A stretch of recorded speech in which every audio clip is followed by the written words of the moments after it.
बहुत स्वागत है आप सभी का। आप देख रहे हैं खास कार्यक्रम नजर और नजरिया। मैं हूं आपके साथ बुशरा खानम फहद।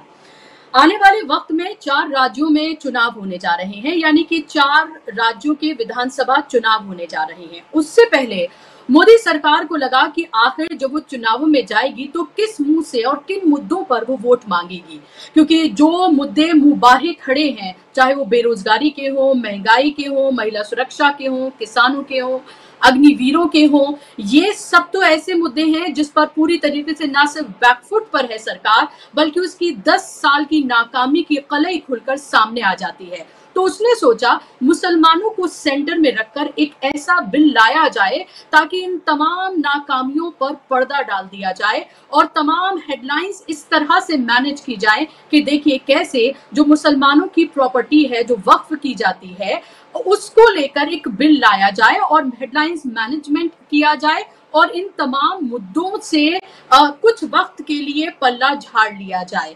जी हाँ, यही सब सोचकर वक्फ संशोधन बिल लेकर आया गया है, जिसको आज लोकसभा में पेश किया गया।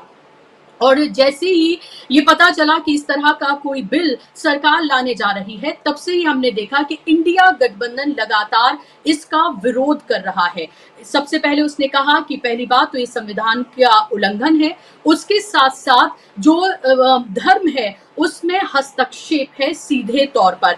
इस पर नेताओं ने क्या कुछ कहा है, विपक्ष के नेताओं ने क्या कहा है, वो सब मैं आपको बताऊंगी। लेकिन उससे पहले आपको ये जानना जरूरी है, आप में से बहुत सारे लोगों को ये पता होगा कि वक्फ प्रॉपर्टीज आखिर होती क्या है, वक्फ संपत्ति आखिर होती क्या है, वो मैं आपको बहुत आसान और बहुत ही कम शब्दों में मैं आपको बता देती हूँ। वक्फ प्रॉपर्टी दरअसल वो होती है जो अल्लाह के नाम पर कोई शख्स अपनी रहती जिंदगी में दान कर देता है, एक नेक मकसद से दान कर देता है। उस पर मस्जिद भी बन सकती है, मदरसा बन सकता है, उसमें कोई स्कूल भी बन सकता है। ये उसकी अपनी विल होती है, तो वो अपनी रहती जिंदगी में उस प्रॉपर्टी को दान कर देता है कि इस पर कोई नेक काम किया जाए।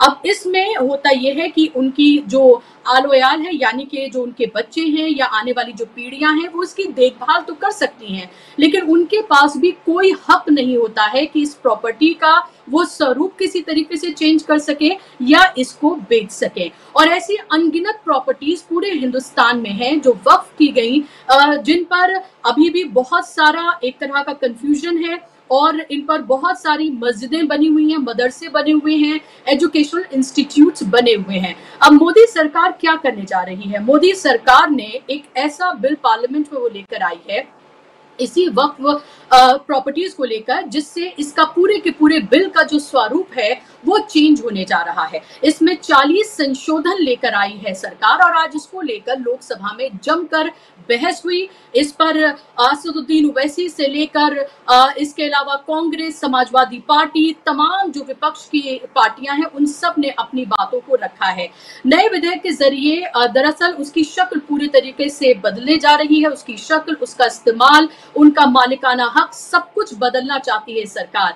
नियम लागू होने पर इसका नतीजा ये निकलेगा कि भविष्य में मुस्लिम अपनी संपत्तियों के अल्लाह के नाम पर दान करने से बचेंगे, क्योंकि उनको लगेगा ये तो सरकारी पचड़ों में फंस जाएगी और जिस नेक काम के लिए हम दे रहे हैं उस नेक काम में इसका इस्तेमाल उस तरीके से नहीं होगा। क्योंकि डीएम राज नाफिज करना चाहती है सरकार, ये इल्जाम लगाया है अखिलेश यादव ने, क्योंकि अब डीएम जो है वो मध्यस्थता करेगा और इस तरह से मध्यस्थता करेगा डीएम कि ये प्रॉपर्टी जो कि वक्फ की प्रॉपर्टी है, ये सरकारी है या फिर वक्फ है, ये डीएम तय करेगा। अब आपको पता है कि जो डीएम की नियुक्ति होती है वो किसके जरिए होती है और कौन उनको चलाता है, यानी कि राज्य सरकारें, आप इसको डायरेक्टली आपको सामने बताया जा रहा है कि डीएम तय करेगा, लेकिन आपको मैं ये बताऊं कि दरअसल राज्य सरकारें ये तय करेंगी कि ये प्रॉपर्टी सरकारी है या वक्फ की है, ये राज्य सरकारें तय करेंगी डीएम के जरिए।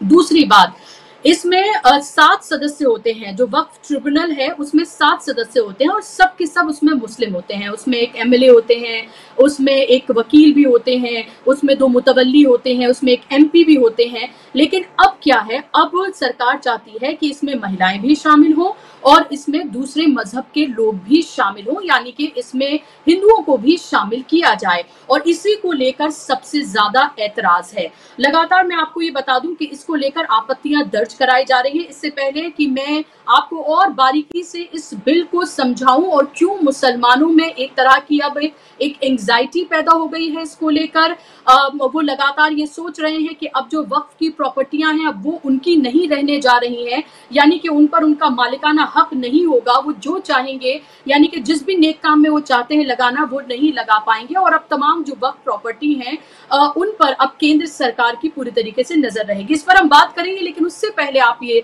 सुनिए कि अखिलेश यादव ने आज पार्लियामेंट में क्या कुछ कहा है।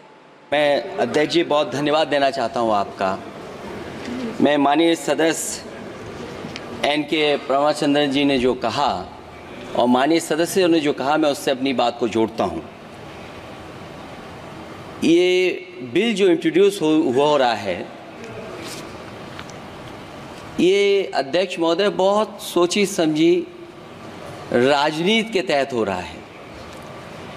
अध्यक्ष महोदय, जब लोकतांत्रिक तरीके से चुने जाने की पहले से प्रक्रिया है तो उसको नॉमिनेट क्यों किया जा रहा है?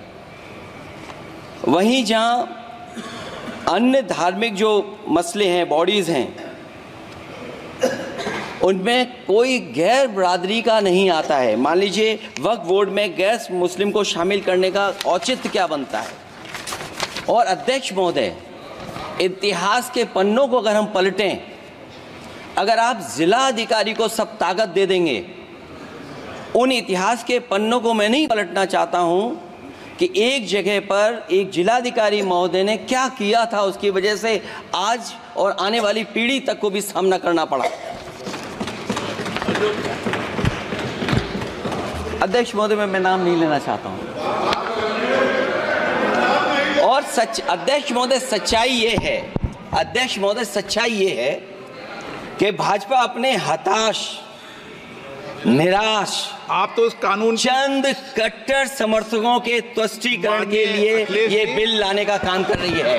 अखिलेश जी, अध्यक्ष महोदय, आज तो हमारे आपके अधिकार कट रहे हैं। मैं याद कीजिए अध्यक्ष महोदय, मैंने आपसे कहा था कि आप लोकतंत्र के न्यायाधीश हैं। तो अभी आपने यहाँ पर अखिलेश यादव को सुना, और अखिलेश यादव ने सीधे तौर पर कहा है कि अपने चंद कट्टर समर्थकों को खुश करने के लिए ये बिल लाया जा रहा है। और जैसे मैंने आपसे शुरू में कहा था कि आने वाले विधानसभा चुनाव हैं, उसके मद्देनजर भी इस बिल को आप सोचिए कि आखिर ऐसे वक्त में ये बिल क्यों लाया गया है। मैं आपको सुनाना चाहूंगी कि कांग्रेस की तरफ से इस पूरे मामले पर क्या कुछ कहा गया है, सुनिए आप। विषय है और सदन में जो पीड़ा आज सभी सदस्यों ने उत्पन्न किया है, मैं चाहूंगा कि सरकार उसका संज्ञान ले। जो संविधान के आधार है 15, 25, 26, 30, 29, उसका संज्ञान ले। ये सीधा सीधा ये कानून धर्म से और आस्था से जुड़ा हुआ है और इसलिए इसको लेकर जल्दबाजी नहीं करनी चाहिए। वक्फ वो इस्लाम के लोग जो उसको मानते हैं, जिनके दिल में करुणा है, जो समाज के प्रति कर्तव्यबद्ध है, वो इस रास्ते को अपनाते हैं और इसीलिए उनके प्रति हमें संवेदनशील होनी चाहिए। यहाँ पर अपनी ताकत का अहंकार नहीं आजमाना है। हमें हर धर्म में ये प्रावधान है, चाहे हिंदू हो, सिख हो, जैन हो, बौद्ध हो और चाहे ईसाई हो, हर धर्म में ये प्रावधान है कि समाज के प्रति जो लोग कर्तव्यबद्ध है वो दान करना चाहते हैं। इस दान के भावना को समझे, इस दान के भावना को राजनीतिक रूप से ये सरकार को नहीं देखना चाहिए। और आज ये बिल विश्वासजनक नहीं है क्योंकि वे जो संविधान को बदलना चाहते हैं, वे जो लोगों की पहचान कपड़ों से करते हैं, वो उन लोगों पर विश्वास नहीं किया जा सकता। इस बिल का हम विरोध करते हैं। तो कांग्रेस ने इस बिल का विरोध किया है। सीधे तौर पर आपने गौरव गोगोई को सुना और बहुत सख्त अंदाज में उन्होंने कहा कि जो लोग संविधान और लोकतंत्र का विरोध करते हैं, हम किसी भी कीमत पर इस बिल को नहीं मानेंगे, हम इसका विरोध करते हैं। मायावती ने भी एक के बाद एक 3 ट्वीट किए और मायावती ने लिखा है कि केंद्र और यूपी सरकार द्वारा मस्जिद, मदरसा, वक्फ आदि मामलों में जबरदस्ती की दखलंदाजी तथा मंदिर व मठ जैसे धार्मिक मामलों में अति दिलचस्पी लेना संविधान व उसकी धर्मनिरपेक्षता के सिद्धांत के विपरीत, अर्थात ऐसी संकीर्ण व स्वार्थ की राजनीति क्या जरूरी है, क्वेश्चन मार्क उन्होंने लगाया है। सरकार राष्ट्र धर्म निभाए, तो सरकार अपना राष्ट्र धर्म निभाए, ये कहना है मायावती का। दूसरा ट्वीट उन्होंने लिखा है, मंदिर, मस्जिद, जाति, धर्म व सांप्रदायिक उन्माद आदि की आड़ में कांग्रेस और भाजपा आदि ने बहुत राजनीति कर ली और उसका चुनावी लाभ भी काफी उठा लिया, किंतु अब देश में खत्म हो रहा आरक्षण व गरीबी, बेरोजगारी, महंगाई, पिछड़ापन आदि पर ध्यान केंद्रित करके सच्ची देशभक्ति साबित करने का समय है, ये कहना है मायावती का। और उन्होंने आगे लिखा है कि आज संसद में पेश वक्फ संशोधन विधेयक पर जिस प्रकार से इसको लेकर संदेह, आशंकाएं और आपत्तियां सामने आई हैं, उसके मद्देनजर इस बिल को बेहतर विचार के लिए सदन की स्थायी स्टैंडिंग समिति को भेजना उचित होगा। ऐसे संवेदनशील मुद्दों पर सरकार अगर जल्दबाजी ना करे तो बेहतर है। तो उन्होंने कहा है कि इस पर गौर फिक्र करने की जरूरत है। मायावती के एक के बाद एक 3 ट्वीट आए हैं, वो आपने देख लिए। और इससे पहले मैं अपने मेहमानों के पास जाऊं, मैं आपको ये बताना चाहती हूँ कि इसमें सबसे ज्यादा जो आपत्तिजनक प्रस्ताव है उनमें ये कहा गया है कि राज्य सरकार वक्फ बोर्ड में एक गैर मुस्लिम मुख्य कार्यकारी अधिकारी और कम से कम 2 गैर मुस्लिम सदस्यों को नियुक्त कर सकेगी, यानी कि 3 गैर मुस्लिम लोगों को वो इसमें नियुक्त कर सकेगी, जो अब तक एक भी नहीं होते हैं। अब इसको लेकर सवाल उठाए गए हैं। बड़ा सवाल ये है कि सरकार ने कई मंदिरों को लेकर ट्रस्ट और प्रबंधन समितियां बना रखी हैं, क्या उनमें मुस्लिमों को कार्यकारी अधिकारी और सदस्य बनाकर कोई ऐसा ही उदाहरण पेश किया जाएगा? क्योंकि अगर मुस्लिम मामलों में वो चाहते हैं कि 3 गैर मुस्लिम इसमें शामिल हो, तो क्या मंदिर की जो कमेटियां, समितियां बनाई गई हैं, ट्रस्ट बनाए गए हैं, क्या उनमें भी मुसलमानों को शामिल किया जाएगा? ये बड़ा सवाल है। आज इसी पर हम चर्चा करेंगे और इस पर बात करने के लिए मेरे साथ खास मेहमान जुड़ गए हैं। स्क्रीन पर मेहमानों को आप ले आइए। मेरे साथ अभी फिलहाल शाहिद अली साहब हैं, जो कि सुप्रीम कोर्ट के लॉयर हैं। लगातार इस पूरे मामले पर उनकी गहन पड़ताल उनकी रही है। इन मामलों पर वो न सिर्फ केस लड़ते रहे हैं बल्कि लिखते भी रहे हैं। शाहिद साहब, बहुत बहुत स्वागत, इस्तकबाल आपका कार्यक्रम में। मेरा सवाल आपसे ये है कि आखिर इस बिल में आपत्तिजनक क्या है? बहुत सारी चीजें मैंने यहाँ पर रखी हैं, लेकिन मुस्लिम समुदाय इसका विरोध कर रहा है, मुस्लिम उलेमा इसका विरोध कर रहे हैं, विपक्षी पार्टियों ने भी इसका विरोध किया है, और अब इसको किरण रिजिजू ने जेपीसी को भेजने की सिफारिश कर दी है कि इसको जॉइंट पार्लियामेंट्री कमेटी जो है उसको भेज दिया जाए। अब आप इसको किस तरह से देख रहे हैं इस पूरे मामले को? क्या लग रहा है कि क्या जरूरत आ गई सरकार को ऐसे वक्त में, जब देश में इतने सारे मुद्दे मुबाहे खड़े हैं, कि वो वक्फ बोर्ड जैसा बिल लेकर आए? क्या सीए के बाद ये दूसरा मुस्लिम अधिकारों पर प्रहार जैसा क्या ये बिल है? इसको ऐसे कहा जा सकता है? देखिए, अगर मैं एक अल्फाज में कहूं तो ये एंटी मुस्लिम बिल है, एंटी कॉन्स्टिट्यूशन बिल है, ये एंटी सेकुलरिज्म बिल है। ये भारत के संविधान में सेकुलरिज्म इसका अभिन्न अंग है, प्रियम्बल में है हमारे, जो कि बेसिक स्ट्रक्चर है। बेसिक स्ट्रक्चर के लिए बारंबार honourable supreme court, different high court से कह चुकी है कि बेसिक स्ट्रक्चर कोई भी चेंज नहीं कर सकता। अभी ये इलेक्शन लड़े थे, इसी इसमें लड़े थे बेसिक स्ट्रक्चर चेंज करने के लिए। वो वहां पर सेकुलरिज्म की जगह हिंदू राष्ट्र लेके आना चाहते थे। इसी के लिए उन्होंने नारा दिया था अब की बार 400 पार। भारत के लोगों ने बता दिया, देश ने बता दिया कि ये देश हिंदू राष्ट्र नहीं चाहता, ये देश सेकुलरिज्म चाहता है। इस देश के तमाम लोग सेकुलरिज्म चाहते हैं। तो अब ये बैक गेट से इसमें घुसना चाहते हैं। जब ये यहाँ पर भारत के लोगों ने इनके मुंह पे करारा तमाचा मारा कि नहीं साहब, ये हिंदू राष्ट्र नहीं, ये एक सेकुलर मुल्क है, इसको सेकुलर रहने दें, तो इन्होंने ये बैकगेट इसका चुना। क्योंकि असेंबली इलेक्शन आ रहे हैं, तमाम चीज आ रही हैं, अब ये फिर सेकुलर उसके नाम पे जाएंगे, हिंदू राष्ट्र के नाम पे, तो फिर इनको करारा चमाटे लगेगा। तो अब इन्होंने इनको क्या किया कि एक भ्रांति फैलाई। एक सेक्शन 40 का नाम इन्होंने लिया कि सेक्शन 40 के जरिए वक्फ बोर्ड क्या करता है, किसी प्रॉपर्टी को अपनी कह देता है, तो इसलिए हम इसको लेके आ रहे हैं। और ये यहाँ पर इन्होंने व्यापक उसका बहुत ज्यादा प्रचार किया, लोगों ने इस चीज को मान लिया जैसे हाँ जी सेक्शन 40 में ऐसा है। ऑनरेबल सुप्रीम कोर्ट ने जब से देश आजाद हुआ है सेक्शन 40 के बारे में आज तक भी एक बार भी ये नहीं कहा है कि ये सेक्शन 40 क्या किसी भी तरह से इसमें कोई त्रुटि है। और सेक्शन 40 में जो बात कर रहे हैं, सेक्शन 40 की बात करने से पहले इन्हें बात करनी पड़ेगी सेक्शन 37 की, सेक्शन 38 की, सेक्शन 39 की। होता क्या है, देखिए वक्त में कैसे होता है, मेरे पास कोई प्रॉपर्टी है, मैं अपनी प्रॉपर्टी को अल्लाह सुब्हानहू तआला को दान देना चाहता हूं। मैंने जाके वहां पर कहा कि साहब वक्फ डीड मैंने बनाई, मैंने अपनी वक्फ डीड को रजिस्टर करवाई, सेक्शन 38 में रजिस्टर होती है, मैंने जाके वहां पर टाइटल डीड वगैरह दी।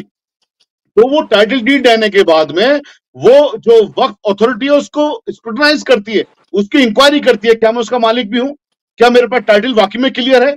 और उसके बाद में देखिए जो प्रावधान है, कितना प्यारा प्रावधान है।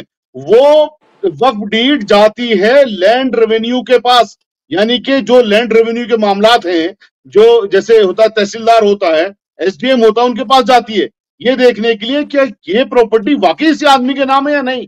जब वहां से रिपोर्ट आ जाती है इसी के नाम है, तब वो रजिस्टर होती है, और ये रिपोर्ट आ जाती है उसके नाम नहीं है तो रजिस्टर नहीं होती है। उसके बाद में फिर कोर्ट का रास्ता खुला हुआ, यानी वक्फ ट्रिब्यूनल जिसको कहा जाता है, वक्फ ट्रिब्यूनल बेसिकली कोर्ट ही है, जुडिशियल ऑफिसर होते हैं। तो इतना प्यारा निजाम, इसी निजाम की वजह से ऑनरेबल सुप्रीम कोर्ट ने और दिल्ली हाई कोर्ट ने, तमाम हाई कोर्ट ने बार बार ये कहा कि वक्फ एक्ट से अच्छा कोई एक्ट नहीं है। बल्कि ऑनरेबल सुप्रीम कोर्ट ने अभी 1 साल पहले ये कहा था, जब इन्होंने भारतीय जनता पार्टी के इन चंद लोगों ने जो कि देश को तोड़ना चाहते हैं, ऑनरेबल सुप्रीम कोर्ट के अंदर पिटीशन लगाई कि वक्फ एक्ट को चेंज कर दिए, तो ऑनरेबल सुप्रीम कोर्ट ने कहा कि आप क्या चाहते हो कि वक्फ प्रॉपर्टी को हम लुटवा दें, वक्फ प्रॉपर्टियों की लूट खसोट हो जाएगी। गवर्नमेंट तो शायद यही चाहती है, आप लोग शायद यही चाहते हैं, हम ये नहीं होने देंगे, हम इस कानून को बचा के रखेंगे। ये ऑनरेबल सुप्रीम कोर्ट के अल्फाज थे। उसके बाद देखिए गवर्नमेंट की हिम्मत कि ऑनरेबल सुप्रीम कोर्ट जिस कानून के अंदर कोई भी कमी नहीं बताती है, हमारे देश की अदालत ने जिस कानून के अंदर कोई भी कमी नहीं बताती है, और जितने भी जजेस हैं या जितने भी ये honourable supreme court high court के अंदर जजेस हैं, उनकी अगर मजहब की बात करें तो शायद इस्लाम मजहब से उनमें से एक भी नहीं है जिनकी बात मैं कर रहा हूं। सबने ये कहा है कि वक्फ एक्ट बहुत अच्छा कानून है, ये किसी भी तरह से किसी की प्रॉपर्टी को हत्याता नहीं है, बल्कि अपनी प्रॉपर्टी को हिफाजत करने के लिए है। बल्कि इसमें और अमेंडमेंट होने की जरूरत है ताकि ये प्रॉपर्टी और अच्छी तरह से हिफाजत हो सके। क्योंकि अभी भी क्या होता है कि गवर्नमेंट ने, जब पार्लियामेंट ने एक्ट जो बनाया वक्फ एक्ट, इसमें एक दफा 51 है, दफा 51 के तहत कोई भी वक्फ प्रॉपर्टी भारत की सरकार एक्वायर नहीं कर सकती है बिना उसके वक्फ बोर्ड के चेयरमैन के। लेकिन अकेले दिल्ली में तकरीबन 320 प्रॉपर्टियां भारत की सरकार ने एक्वायर की, और उस पर वक्फ बोर्ड ने कोई चैलेंज नहीं किया। अफसोस की बात यह है क्योंकि उनके जो अपॉइंटमेंट होता है वो जो मौजूदा सरकार होती है उनको करती है, और मौजूदा सरकार के जो लोग अपॉइंटी होते हैं वो सरकार के गुलाम होते। तो ये तो रहा जो आपका पहला प्रश्न था कि क्यों किया। दूसरा प्रश्न, असेंबली के इलेक्शन होने जा रहे, अभी ये पूरी तरह से करारी हार के बाद में बैठे हुए, तो इनका अपना मंशा ये है कि ये अपने उन कट्टर समर्थकों को, जो अखिलेश जी ने कहा बिल्कुल सही बात है, अपने उन कट्टर समर्थकों को खुश करना चाहते हैं। ये क्या सोचते हैं कि हम अगर मुसलमानों को अजियत पहुंचाएंगे तो इनका हिंदू वर्ग खुश होगा। ऐसा बिल्कुल भी नहीं है कि वो चंद लोग तो खुश हो सकते हैं, लेकिन देश की मेजोरिटी ने इनके मुंह पर, मैं फिर कहूं, करारा तमाचा मारा है अपने बैलेट के जरिए, अपने वोट के जरिए।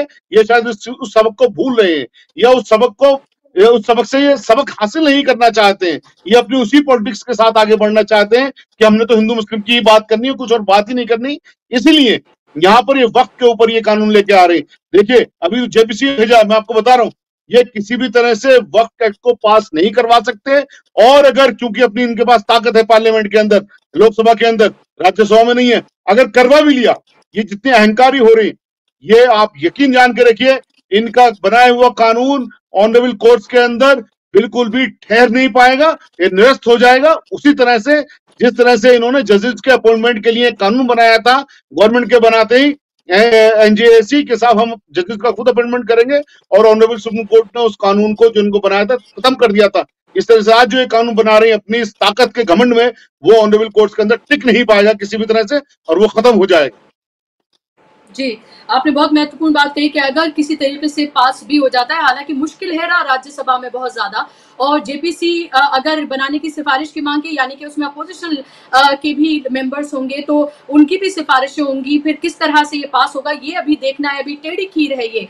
उसके बाद राज्यसभा में ये पास हो पाता है नहीं, क्योंकि अभी नंबर जो हैं वो सरकार के पक्ष में नहीं है। लेकिन हमने पहले भी देखा है कि किसी भी तरीके से तोड़ मरोड़ के एब्सेंट कराकर इस तरह से बिल पास कराए गए हैं, तो वो भी महत्वपूर्ण है देखना। लेकिन सवाल ये उठता है शायद साहब कि इस बिल में सबसे ज्यादा आपत्तिजनक बातें क्या है? क्या डीएम ये तय करेगा, डीएम एक मीडिएटर होगा, डीएम ये तय करेगा कि सरकारी है या फिर वक्फ की प्रॉपर्टी है, ये सबसे ज्यादा आपत्तिजनक बात है? या फिर जो मेंबर्स होंगे उनमें से एक कार्यकारी मेंबर और 2 और, यानी कि 3 नॉन मुस्लिम होंगे, ये आपत्तिजनक है? या फिर 2 इसमें कहा गया है कि महिलाएं भी होंगी, ये आपत्तिजनक है? क्या इसमें आपत्तिजनक बातें हैं? क्योंकि कहा तो ये जा रहा है कि मुस्लिम बुद्धिजीवियों से मशवरा करके उनसे कई बार बात की गई है, तब ये संशोधन लाए गए हैं। मेरी समझ में नहीं आ रहा कौन से वो मुस्लिम बुद्धिजीवी हैं, क्योंकि ये भी कहा गया कि सिर्फ गोरा कम्युनिटी के लोगों को बुलाकर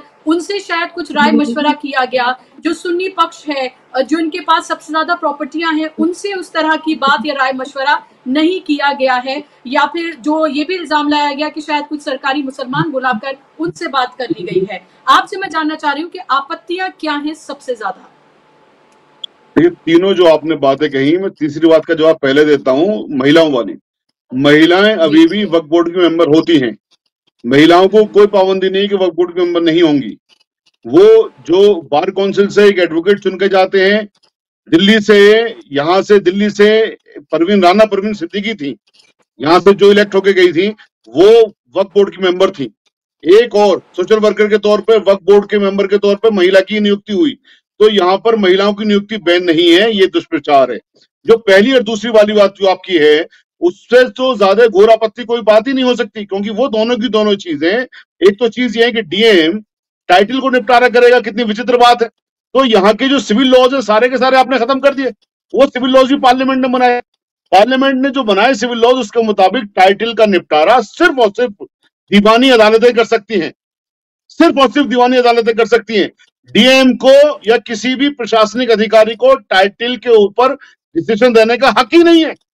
वो एडमिनिस्ट्रेटिव ऑर्डर तो कर सकते हैं। तो ये जो कानून बना रहे हैं कि साहब डीएम करेगा, तो ये तमाम दीवानी के जो कानून है सबको खत्म करना चाहते हैं। कैसे कर सकते हैं? तो ये कानून जो बनाने की सोच भी रहे हैं, ये जो इनकी ये जो कोशिशें हैं कि साहब हम अपने इस वर्ग को खुश कर लेंगे, ये 2 मिनट भी टिकने वाली बात नहीं है। क्योंकि किसी भी तरह से पार्लियामेंट के द्वारा बनाए हुए दीवानी कानूनों के ऊपर कोई भी चीज, कोई भी कानून नहीं बनाया जा सकता है, ये एक सच है। दूसरी चीज, अब आप मुझे बताइए, क्या कोई मेरा हिंदू भाई उसकी प्रॉपर्टी में मेरा नाम डालेगा? किसी मुसलमान का नाम डालेगा? नहीं डाल सकता ना। मेरी प्रॉपर्टी, मेरे बाप दादाओं की प्रॉपर्टी, जो मेरी प्रॉपर्टी, मेरे बाप दादाओं की प्रॉपर्टी, जो उनके बाप दादाओं की प्रॉपर्टी, जो उन्होंने अल्लाह सुब्हान तआला को गिफ्ट कर दी, वो प्रॉपर्टी दान कर दी, उसका जो पर्पस है, अब चैरिटेबल पर्पस है, रिलीजियस पर्पस है या सोशल पर्पस है, वहां पर किसी मेरे हिंदू भाई का होने का क्या मतलब है? मेरी प्रॉपर्टी है ना। मेरी प्रॉपर्टी में मेरा हिंदू भाई क्यों आएगा? उनकी प्रॉपर्टी में क्या मैं जा रहा हूँ? ये कितनी विचित्र सी बात है। मैं किसी अपने हिंदू भाई से कहूं तुम घर से निकलो भाई, इसको मैं यहाँ पर आऊंगा, या वो मेरे घर में आए कहेंगे आप यहाँ से निकले, मैं यहाँ पर आके रहूंगा। कितनी विचित्र बात है। इससे ज्यादा मतलब कोई बुरी बात हो नहीं सकती। सेक्शन 14 की आपने खत्म कर दिया, सेक्शन 30 आपने कॉन्स्टिट्यूशन का खत्म कर दिया, आपने बेसिक स्ट्रक्चर ही खत्म कर दिया। आप क्या समझ रहे हो अपने आप को? नाउजुबिल्लाह खुदा समझ रहे हो क्या? किसी भी तरह से नहीं कर सकते हैं ये। मतलब आप सोचिए ना, आप अहंकार में इस कदर चूर हो चुके हैं अपने इस अहंकार में कि आप कुछ भी समझ नहीं रहे हो। मैं किसी हिंदू भाई को उसकी प्रॉपर्टी में जाकर नाम डलवा सकता हूँ क्या? नहीं डलवा सकता। अब ऐसे ही जो गुरुद्वारा प्रबंधक कमेटी है, वहां पर आप सोचिए, देख कितना अच्छा उनका वो सिस्टम है कि उनका इलेक्शन होता है। इलेक्शन में बाकायदा इलेक्शन कमीशन है हमारे देश के अंदर, एक अलग सेपरेट उनके लिए। जो उनके वोटर होते हैं, तमाम सिख भाई उनके वोटर हैं। वो अपने मेंबरान को चुनते हैं, अपने और दूसरे अहदेदारों को चुनते हैं, उनकी प्रॉपर्टी को संचालित करते हैं। और उनकी संचालन से देखिए फायदा क्या है, जो कर्जा हंसना हमारा कॉन्सेप्ट है वो देते हैं। बड़े बड़े स्कूल उन्होंने कायम कर रखे हैं, बड़े बड़े उन्होंने अपने यूनिवर्सिटीज कायम कर रखी हैं, हॉस्पिटल कायम कर रखे हैं, उन्हीं अपनी गुरुद्वारों की प्रॉपर्टी से। और हमारी वक्त प्रॉपर्टियों क्या बंटाधार कर रखा है, और उसमें आप कहते हैं साहब हिंदू भाइयों को भी हम घुसाएंगे। ये इससे नॉनसेंस बात को हो सकती है क्या? कौन की बात को मानेगा सिवा उन लोगों के जो इनके गुलाम हैं, जिनके लिए बात कहते हैं कि हमारी कंसल्टेशन चल रही। मैं सुनना था पार्लियामेंट की इनकी स्पीच को, माननीय मंत्री जी की। वो कह रहे साहब हमारी वहां पर सभा हुई, हमारी वहां पर सभा हुई। मैं बता रहा हूं उन सभाओं में जो लोग गए होंगे उनको पता भी नहीं होगा कि क्या कंसल्टेशन हो रही है। आपने एक सभा कॉल करी, आपने अपने गुलाम लोगों को वहां पे बुलाया, और उसके बाद में चाय पकौड़ी आपने खिलाई, खाना खिलाया, होगी थी सभा, आपने रिकॉर्ड कर लिया उसको। कोई भी आज तक इन्होंने ऐसा ऑफिशियल स्टेटमेंट नहीं दिया, ना एडवर्टाइजमेंट दिया, ना कोई इन्होंने डिमांड की कि साहब अपनी आपत्तियां बताइए, अपने सुझाव दीजिए। आज तक भी नहीं किया। अब तो कम से कम मांग लें। अब जेपीसी ने भेजा है, आप मांगिए ना देश से। आप देश से कंसल्टेशन की बात करते हैं, हिम्मत लेके आइए ना, दीजिए एक एडवर्टाइजमेंट के साथ, अपनी अपनी आपत्तियां दीजिए, अपने अपने सजेशन दीजिए। क्यों आप नहीं करते? गुरुद्वारा प्रबंधक कमेटी की तर्ज पे आप क्यों नहीं बनाते इसको? वक्फ बोर्ड के जो कॉन्स्टिट्यूशन है उसको करवाइए इलेक्शन। तमाम मुस्लिम लोगों का, तमाम मुस्लिम उसके अंदर अहदेदारान होंगे। हटाइए ना, सरकार का जो चंगुल है, सरकार के चंगुल में जो वक्फ बोर्ड फंसा हुआ है उसको हटवाइए ना, अगर आप अच्छा काम करना चाहते हो तो सरकार ने, कांग्रेस ने तो बनाया कि कांग्रेस ने वक्फ बोर्ड को पूरी तरह अपने कब्जे में कर लिया, यानी कि वक्फ बोर्ड की प्रॉपर्टी अपने कब्जे में कर ली। ये उनसे भी बड़े आए कि साहब आपकी प्रॉपर्टियां कांग्रेस की सिर्फ सरकार के कब्जे में थी, अब ये प्रॉपर्टियां आपसे चली ही जाएंगी। यानी आज तक तो ये था प्रॉपर्टियां कम से कम अल्लाह सुब्हानहू तआला के पास थी, उनका संचालन सरकार के कब्जे से हो रहा था। अब तो इन्होंने उससे भी आगे बढ़ गए कि अब तो प्रॉपर्टियां ना सिर्फ आपके पास से सरकार संचालन करेगी बल्कि आपके पास से चली ही जाएंगी। उसका जो पर्पस रिलीजियस, चैरिटेबल है, सोशल है, वो भी नहीं होगा। तो ये उनसे भी 2 कदम आगे चलना चाह रहे हैं। तो इसलिए मैंने कहा कि ये बिल के अंदर जो आपत्तियों वाली बात है, ये जो डीएम साहब करेंगे, ये सिविल जज नहीं बन सकते हैं। सिविल जज होता है, तमाम दीवानी कानूनों को उनको जानकारी होती है, वो रोज उसको प्रैक्टिस करते हैं, उन्हीं को अख्तियारात है, पार्लियामेंट का दिया हुआ अख्तियारात है टाइटल डिसाइड करने का, डीएम डिसाइड नहीं कर सकता। कोई भी हिंदू भाई हमारे किसी भी बोर्ड का इसका मेंबर नहीं बन सकता, जैसे हम उनके किसी बोर्ड के मेंबर नहीं बन सकते हैं। और यही देश का ताना बाना, देश को एकता में, जोड़ में रखने में सहायक है। देखिए, देश में पाकिस्तान बना धर्म के नाम पर, टूट गया, बांग्लादेश बना, टूट गया, दोबारा उसके अंदर तमाम हालात हो रही। ये जो देश को एक रखता है, यही ताना बाना रखता है कि हिंदू मुसलमान सब एक हैं, सबको अपने अपने मामला को पूरी तरह से अख्तियार है अपने धर्म के हिसाब से चलने का। धर्म के अंदर जो हस्तक्षेप कर रहे हैं, ये बेसिकली देश को तोड़ने का काम कर रहे हैं। बड़ी रेस्पॉन्सिबिलिटी के साथ कह रहा हूं, ये नहीं होना चाहिए। देश को हमारे और आपके बाप दादाओं ने खून देकर आजाद करवाया, इसको हम टूटने नहीं देंगे किसी भी तरह से। जी, आपने बहुत सारी बातें, लगभग तमाम बातें आपने यहाँ पर खोलकर रख दी हैं। और इस बीच मेरे साथ जफर महमूद साहब भी जुड़ गए हैं, जो कि एक्स मेंबर हैं सचो कमेटी के, एक्स ब्यूरोक्रेट भी हैं और ZFI फाउंडेशन भी वो चलाते हैं। बहुत बहुत स्वागत, इस्तकबाल जफर साहब आपका। जफर साहब, सरकार तो ये कह रही है कि सचो कमेटी, जो कि रिपोर्ट आपने बनाई और उसके आप मेंबर थे, अहम रुकन थे आप, और सरकार ये कह रही है कि उसी की सिफारिशों को हम लागू कर रहे हैं। तो क्या आपत्ति है, आपको कोई आपत्ति है इस पर? आप इस बिल को कैसे देख रहे हैं? क्योंकि मुस्लिम समुदाय की इसमें बहुत आपत्तियां हैं। विपक्ष की अगर बात करें तो विपक्ष ने पूरी तरीके से इसका विरोध किया है। विपक्ष का ये कहना है कि आप डीएम राज नाफिज करना चाहते हैं। अगर ये प्रॉपर्टी मुसलमानों की है तो आप दूसरे धर्म के लोगों को क्यों इसमें लाना चाहते हैं? 40 संशोधन करने जा रही है सरकार इसमें। जी, इसमें ऐसा है कि इसको बिल को पढ़ने के बाद अंदाज़ा होता है कि आर्टिकल 25, 26 और 29 जो कॉन्स्टिट्यूशन ऑफ इंडिया के हैं, वो इसके प्रोविजन से वायलेट हो रहे हैं।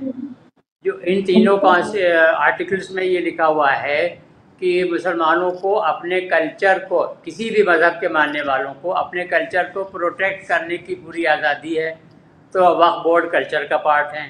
उसमें ये लिखा हुआ है कि अपनी जो संस्थाएं और परंपराएं हैं उनको प्रोटेक्ट करना और उनको मैनेज करना, उसके लिए अपनी प्रॉपर्टीज़ को मैनेज करना उसका पूरा फंडामेंटल राइट है, वो इसमें वायलेट हो रहा है।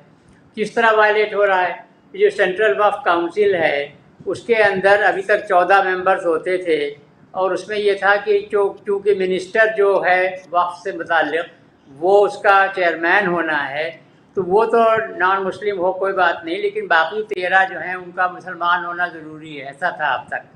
अब उन्होंने 14 को बढ़ा के 23 कर दिया और उसमें से अप टू 13 यानी कि मोर देन 50% नॉन मुस्लिम हो सकते हैं। और 2 के लिए तो लिख दिया, बाकायदा रिजर्वेशन कर दिया कि कम से कम 2 मेंबर्स को तो मुसलमान नहीं होना है, यानी कि मुसलमानों की प्रॉपर्टीज़, उनका पैसा, उनके एसेट्स, सब कुछ उनका, लेकिन उनको पूरा हक़ नहीं है अपने मैनेज करने का।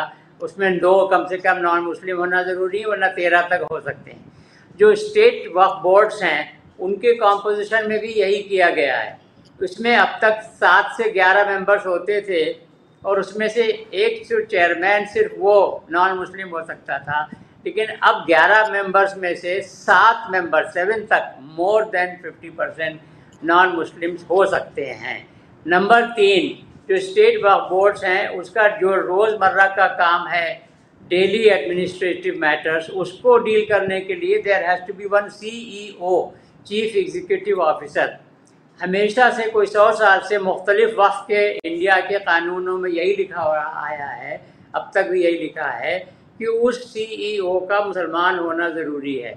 वो भी इन्होंने उसमें से हटा दिया है कि अब CEO का मुसलमान होने में बहुत ज़्यादा कोई ज़रूरत नहीं है, बिल्कुल भी ऐसी कोई क़ैद नहीं। तो अब तीनों लेवल पे, स्टेट लेवल पे, एडमिनिस्ट्रेटिव लेवल के ऊपर और बाकायदा टॉप जो लेवल है सेंट्रल वक्फ काउंसिल का, उसमें सब में मुसलमानों का एक्सक्लूसिव कंट्रोल वक्फ बोर्ड का, वक्फ मैनेजमेंट का, वक्फ प्रॉपर्टीज़ का नहीं रहेगा। This is one thing. Secondly, अब आप देखिए जो इसका कानून है, वक्फ लॉ, वक्फ एक्ट नाम है इसका, तो ये प्रपोज किया जा रहा है कि इसका नाम बदल के, कानून का नाम बदल के unified Waqf management empowerment efficiency and development act. आप सोचिए इसका क्या पर्पज़ हो सकता है। ये कहीं लिखा भी नहीं है, उन्होंने स्टेटमेंट ऑफ पर्पसेस में ये कहीं नहीं लिखा है कि क्या पर्पज़ है, लेकिन अलावा इसके और कोई पर्पज़ हो ही नहीं सकता कि वक्फ की अहमियत को कम करना है। तो लिहाजा वक्फ को बजाय वक्फ कहने के 6-7 और नाम दे दो, तो उसमें आदमी उलझ के रह जाएगा, तो वक्फ की अहमियत अपने आप कम हो जाएगी। तीसरा जो इन्होंने प्रोविज़न किया है वो एक नया वो लाए हैं कॉन्सेप्ट, उसका नाम रखा गवर्नमेंट प्रॉपर्टी। अब गवर्नमेंट प्रॉपर्टी एक्चुअली इसमें जो उन्होंने प्रोविज़न किए हैं उसके मतलब ये हैं कि जो गवर्नमेंट जो वक्फ की प्रॉपर्टीज़ हैं जिनके ऊपर गवर्नमेंट काबिज़ है, और ऐसी पूरी list state wise justice Sachar committee ने अपनी रिपोर्ट में दे रखी है, फुल वहाँ देखी जा सकती है। और वो भी फिगर्स जो इंफॉर्मेशन है वो सब गवर्नमेंट ऑफिसर्स ने दिए हैं डिफरेंट स्टेट्स के, क्योंकि वो प्राइम मिनिस्टर की हाई लेवल कमेटी थी, तो हर स्टेट ने अपनी अपनी इन्फॉर्मेशन दी है, वो वहाँ मौजूद है। अब उस प्रॉपर्टी के लिए ये कहा जा रहा है कि उसके लिए कोई भी डिस्ट्रिक्ट कलेक्टर ये कह दे कि वो गवर्नमेंट प्रॉपर्टी, एक बार वो कह देगा कि ये गवर्नमेंट प्रॉपर्टी है, उसके बाद स्टेट गवर्नमेंट को ये कहा गया है कि स्टेट गवर्नमेंट डायरेक्शन देगी स्टेट वक्फ बोर्ड को कि इसको गवर्नमेंट ही प्रॉपर्टी माना जाए, अब ये वक्फ प्रॉपर्टी नहीं है।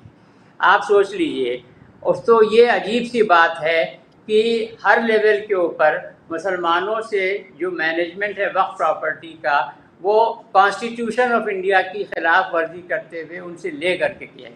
चौथी बात ये है कि एक पोर्टल और डेटाबेस जो है उसमें हर वक्फ प्रॉपर्टी को within 6 months of the coming into effect of the new law उसमें डालना ज़रूरी है, और वो जो पोर्टल और डेटाबेस है वो सेंट्रल गवर्नमेंट मैनेज करेगी, वो सेंट्रल वक्फ काउंसिल मैनेज नहीं करेगी, ना स्टेट लेवल का कोई करेगा इसका वक्फ का आदमी, ना उसमें मुसलमान होना ज़रूरी है, सेंट्रल गवर्नमेंट करेगी। एक तरह से central government is taking full control of the affairs of the Waqf properties. ये भी एक अजीब सी बात है।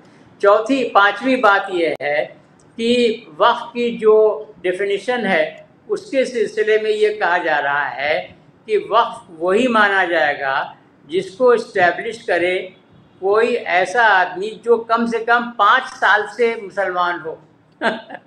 इससे ज़्यादा इंसल्टिंग बात किसी मज़हब के मानने वाले के लिए ये हो नहीं सकती कि अगर किसी कानून में ये लिख दिया जाए कि साहब जब तक आप 5 साल से क्रिश्चियन या 5 साल से जैन या 5 साल से बुद्धिस्ट या 5 साल से हिंदू नहीं होंगे तब तक आपका एज उस मज़हब से ताल्लुक़ नहीं माना जाएगा।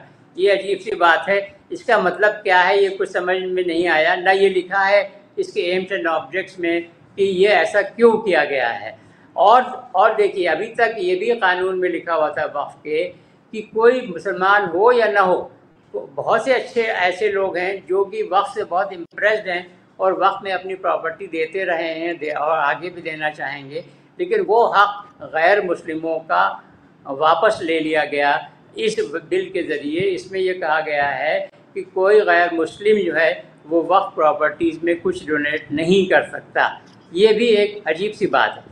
जो वक्फ प्रॉपर्टीज़ होती हैं जितनी भी, उन सब को जो मैनेज करता है, उसका जो मैनेजर होता है, उसके लिए एक टेक्निकल टर्म है मुतवल्ली। वो 200 साल 300 साल 400 साल से टर्म चला आ रहा है। उस टर्म को in the light of the practices and in the light of the various decisions of the supreme courts and high courts, उसको बहुत डिटेल में डिफ़ाइन किया गया है। जो एग्जिस्टिंग लॉ है उसके अंदर उस डेफिनेशन को ख़त्म कर दिया, ओमिट करने के लिए कहा गया है। और उसमें कुछ नेगेटिव बाद में जा करके सेक्शन 50A में ये कहा गया कि साहब ठीक है, एक आदमी जो 21 साल की उम्र को हो गया हो, साउंड माइंड का होना चाहिए वगैरह, वो ये मुतवल्ली हो सकता है। ये जितने भी प्रोविजंस हैं, इससे वक्फ की जो मजबूती है उसके मैनेजमेंट की, उसको कम करने की तरह तरह से कोशिश की जा रही है। ये भी कहा गया कि साहब जो वक्फ की आमदनी है, एक जगह लिखा हुआ है सेक्शन 3 में ही, कि जो वक्फ की आमदनी है उसका इस्तेमाल किस तरह से होगा वो सेंट्रल गवर्नमेंट बताएगी फ्रॉम टाइम टू टाइम। ये भी लिखा है इसके अंदर वर्ड बाय वर्ड। तो एक तरह से सेंट्रल गवर्नमेंट अपने पास और स्टेट गवर्नमेंट को और डिस्ट्रिक्ट कलेक्टर को सारी वक्फ के मैनेजमेंट, उसकी सारी उसके ऊपर पूरा कंट्रोल किया जा रहा है। सर्वे कमिश्नर्स का एक प्रोविज़न बहुत दिनों से चला आ रहा है, वक्फ सर्वे कमिश्नर। अब ये कह दिया गया कि वो पोस्ट ख़त्म करके और कलेक्टर को पावर दी जाएगी सर्वे करने की। अब कलेक्टर आप जानते हैं there are 766 districts in India और 766 कलेक्टर्स हैं, लेकिन हर कलेक्टर इस कदर मसरूफ़ रहता है, उसका काम अपना ही पूरा नहीं होता। उसको ये कह दिया जाए कि in addition to all the work that has been assigned to you, जो कि तुम पूरी तरह नहीं कर पा रहे हो, अब तुम वक्फ के सर्वे भी किया करो। तो ये भी अजीब सी बात है, यानी कि और आसानियाँ पैदा करने के बजाय और मुश्किलें पैदा की जाएँ, ये ठीक नहीं है। ट्रिब्यूनल जो वक्फ के लिए स्पेशल ट्रिब्यूनल होता है, उसकी पावर्स को भी कम करने के लिए इसके अंदर प्रोविजंस हैं। The finality of the orders of the tribunal has been revoked.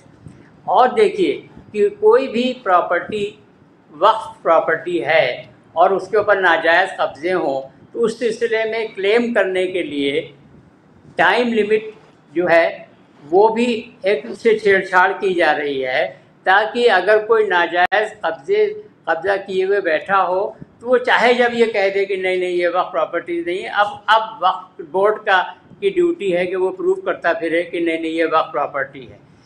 Chairman जो स्टेट वक्फ बोर्ड का होता है, उसको रिमूव करने के लिए अभी तक प्रोविज़न था, डेमोक्रेटिकली वो रिमूव किया जा सकता था, वो भी ख़त्म कर दिया गया।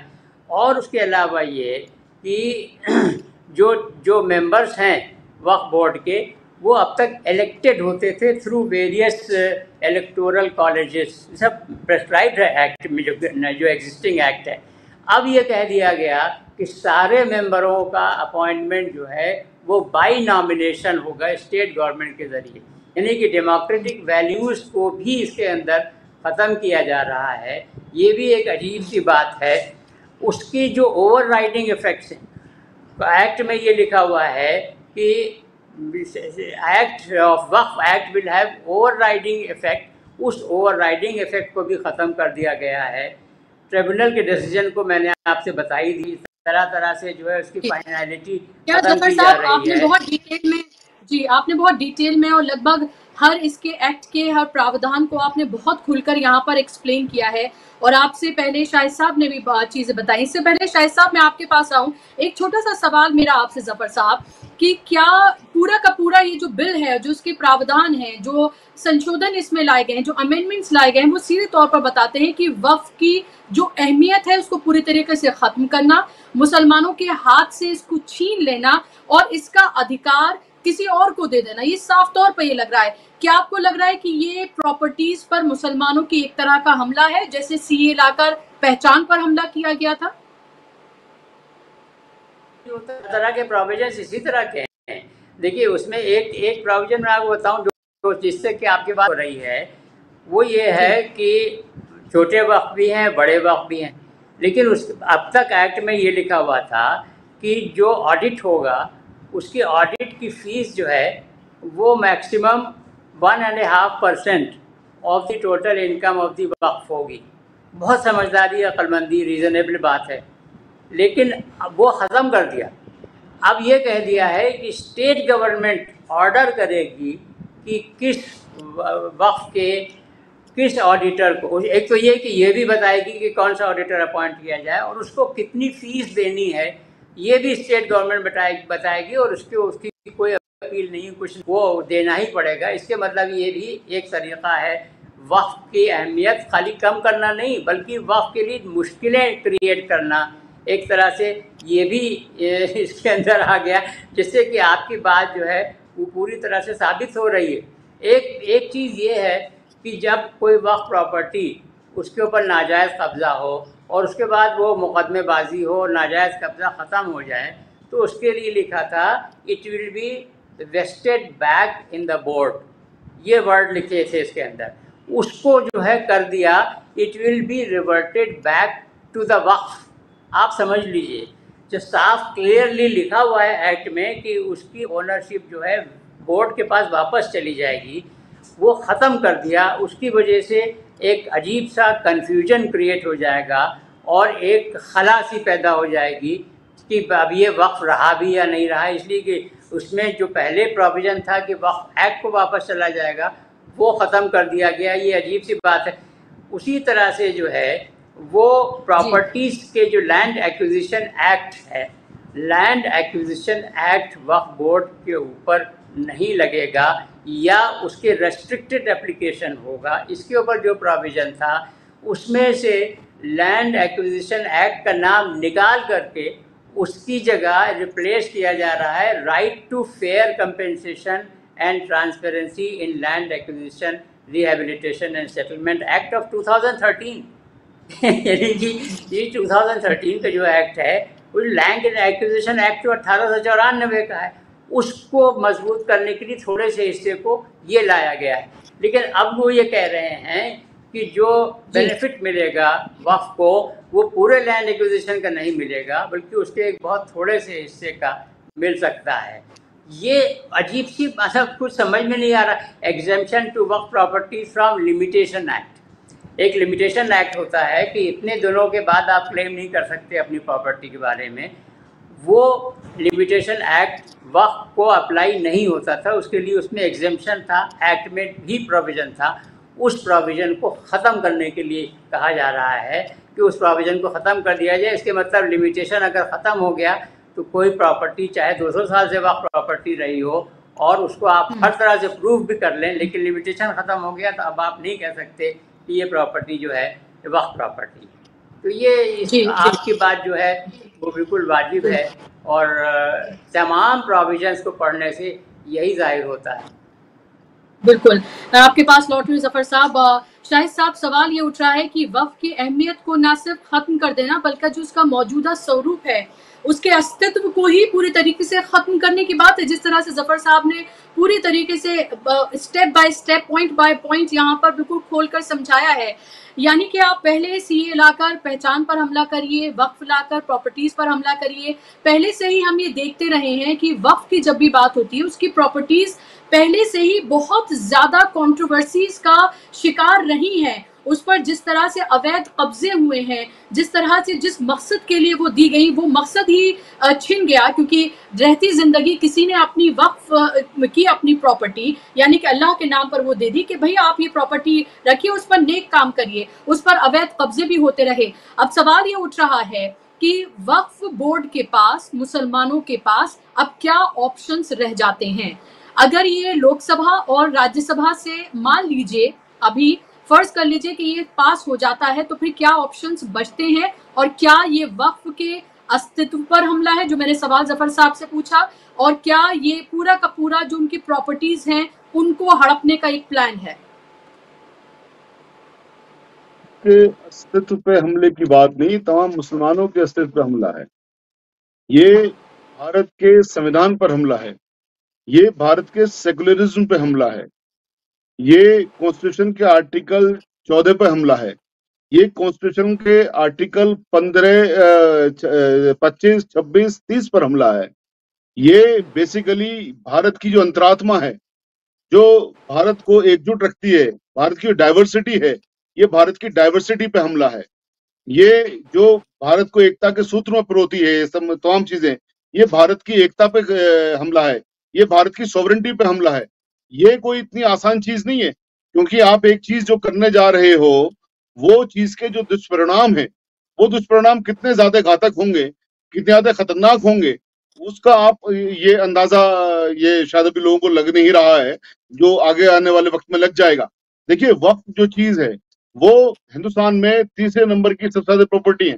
तो बेसिकली ये आंखों में वो चीज खटक रही है। और मैं तो इस बात को कहता हूं कि आप सरकार के चंगुल से निकाल के ये प्रॉपर्टी मुसलमानों को दे दीजिए ना। इसका कंपोजिशन आप, अगर आप मुसलमानों के लिए कुछ करना चाहते हैं, मैं आपके माध्यम से सरकार के सम्मुख ये बात कहना चाहता हूं कि अगर सरकार ये कहती है हम वेल विशर हैं साहब मुसलमानों के, जो आज पार्लियामेंट के अंदर वो बड़ा सीना ठोक के कह रहे थे, अगर आप वेल विशर हैं तो आप ये सारी प्रॉपर्टियों पे सरकारी चंगुल खत्म करके इसका दीजिए ना इख्तियार मुसलमानों को।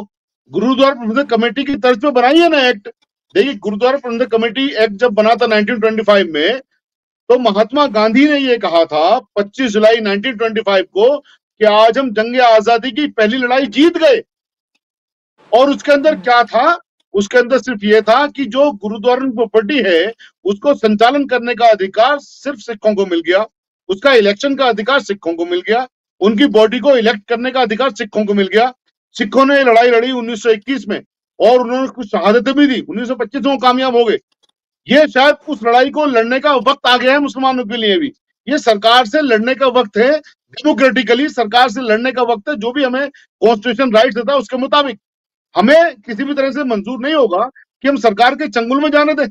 हम जो मुसलमान कौम ऑलरेडी डिप्राइव्ड है, जो मुसलमान जिस संसद कमेटी का आज मंत्री जी हवाला दे रहे थे, उस संसद कमेटी ने यह भी तो कहा ना कि मुसलमान दलितों से निचले स्तर पर चले गए। जब मुसलमान दलितों से निचले स्तर पर चले गए और हम ये बात कहते हैं कि आप वक्फ बोर्ड को हमें दे दीजिए, हम देश का बजट भी फाइनेंस कर देंगे। हम देश को हर साल अच्छी यूनिवर्सिटी, बड़ी यूनिवर्सिटी देंगे, एम्स से अच्छे हॉस्पिटल देंगे, बड़े कॉलेजेस देंगे, आप दीजिए ना हमें। तो इतनी बड़ी हम चीज करने के लिए कह रही, जब ये सब चीज देश के अंदर आएंगी देश आगे बढ़ेगा। आप तो इन प्रॉपर्टियों को खाना चाहते हो, हम देश को पूरे बढ़ाने की बात कर रहे हैं, हम देश को बढ़ाना चाहते हैं। तो बेसिकली इनकी जो इंटेंशन है, इंटेंशन बहुत खराब है। और इंटेंशन सिर्फ यही है कि ये पूरी तरह से बौखलाए हुए हैं। ये लोकसभा के इलेक्शन में हारने के बाद जो 400 पार का ये अपना सपना देख रहे थे कि साहब हिंदू राष्ट्र बनाएंगे, ये देश की जनता ने इनको करारा तमाचा मारा कि नहीं साहब आप ये नहीं कर सकते, देश की आप जो सेक्युलरिज्म को आप खत्म नहीं कर सकते। देश की जनता ने इनको ये वाला वो नहीं दिया, तो ये बैक डोर से उसी चीज में घुसना चाहते हैं। मैं फिर कहता हूं, ये देश की अस्तित्व पे खतरे के बादल मंडरा रहे हैं इन लोगों के जरिए। इन लोगों को अपनी इन आदतों से बाज आना चाहिए। देश के साथ इनको विश्वासघात नहीं करना चाहिए अपनी ताकत के इस अहंकार में। जी बिल्कुल। और एक ऐसी सरकार जिसने और ऐसे प्रधानमंत्री जिन्होंने पूरे लोकसभा इलेक्शन में सिर्फ मुसलमान पर केंद्रित अपनी पूरी राजनीति की हो, उसी पर वोट मांगा हो, मांस मछली मटन मंगलसूत्र से आगे वो बढ़ ना पाए हो, और ये कहें कि भाई ज्यादा बच्चे पैदा करने वालों को वो दे देंगे, यानी कि मुसलमानों को दे देंगे। घुसपैठियों की जब बात की जाती है तो मुसलमानों की बात होती है। आप ये देखिए 80-20 शमशान कब्रिस्तान, ये तमाम चीजें जिस सरकार की तरफ से की जाती रही हो, क्या उस पर यकीन किया जा सकता है कि जो बिल लेकर आ रहे हैं उसमें वो मुस्लिम हितैषी बनकर कोई बिल ला रहे हैं? और खास तौर पर मुसलमानों के पास वक्फ बोर्ड या वक्फ ट्रिब्यूनल या वक्फ प्रॉपर्टीज जो हैं वो एक ऐसा जरिया है जिसके जरिए बहुत ज्यादा जो नेक काम होते हैं वो किए जाते हैं। अब उस सब में भी, उस अधिकार क्षेत्र में भी, उसके उन अधिकारों में भी घुसना चाहती है सरकार। साफ तौर पर ये बिल बताता है। अब ये देखना होगा कि लोकसभा में ये पेश हुआ है, राज्यसभा में जब पेश होता है तो उसका क्या हश्र होता है और उसके बाद आगे क्या रास्ता इसके लिए बनता है। जैसे शाहिद साहब ने कहा कि सुप्रीम कोर्ट में ये टिक नहीं पाएगा, तो क्या शाहिद साहब जैसे लोग और क्या विपक्ष भी ये गौर फिक्र कर रहा है कि वो सुप्रीम कोर्ट का दरवाजा खटखटाएगा अगर ये दोनों जगह से पास हो जाता है तो? और फिर इसकी किस्मत में क्या लिखा है देखना आगे बहुत महत्वपूर्ण होगा। लेकिन आप इसको इस तरह से देखें कि आने वाले विधानसभा के जो चुनाव हैं, जो सितंबर अक्टूबर में हो सकते हैं, उन चुनावों के मद्देनजर ये बिल ऐसे वक्त में लाया गया है। इसको इसी तरीके से देखने की जरूरत है, क्योंकि आपको पता है ये सरकार बिना भेदभाव किए, बिना बांटे, चाहे जातियों में बांटे, धर्मों में बांटे, अपनी सियासत, अपनी राजनीति नहीं कर सकती। इसके अलावा से कुछ आता नहीं है। बहुत शुक्रिया शाहिद साहब आपका कार्यक्रम का हिस्सा बनने के लिए, आपने वक्त दिया, बहुत शुक्रिया। और जफर साहब भी हमारे साथ जुड़े थे, शुक्रिया उनका भी। शुक्रिया आप तमाम दर्शकों का भी कार्यक्रम का हिस्सा बनने के लिए। मुझे उम्मीद है कि आज के कार्यक्रम के जरिए वो पर्दा उठा होगा कि वक्फ जो बिल सरकार लेकर आ रही है आखिर उसमें क्या संशोधन है जो ला रही है और क्या एतराजात हैं जिसको हमने यहाँ पर रखा है, और बहुत अच्छे से दोनों ही हमारे जो मेहमान हैं उन्होंने आप तक इस बात को पहुंचाया। आगे देखना होगा कि इस पर क्या कुछ किया जाता है। आज के कार्यक्रम में बस इतना ही। शाम 7 बजे जरूर जुड़िए न्यूज पॉइंट में।